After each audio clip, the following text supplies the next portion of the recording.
Book value gets a lot of attention these days, perhaps because it's an easy number to find. Popular computer programs can tell you instantly how many stocks are selling for less than the stated book value. People invest in these on the theory that if the book value is $20 a share and the stock sells for $10, they are getting something for half price. The flaw is that the stated book value often bears little relationship to the actual worth of the company. It often understates or overstates reality by a large margin. Penn Central had a book value of more than $60 a share when it went bankrupt. At Penn Central, tunnels through mountains and useless railcars counted as assets.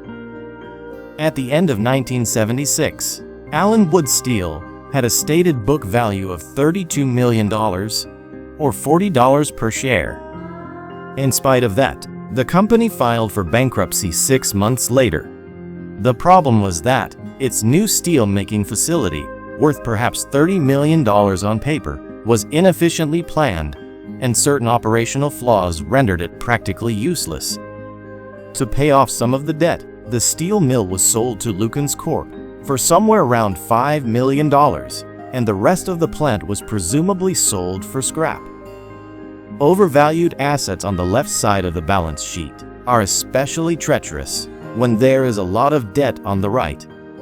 Let's say that a company shows $400 million in assets and $300 million in debts, resulting in a positive book value of $100 million.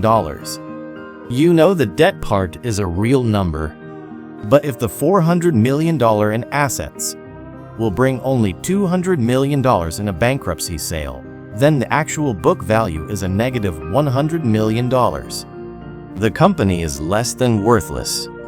When you buy a stock for its book value, you have to have a detailed understanding of what those values really are.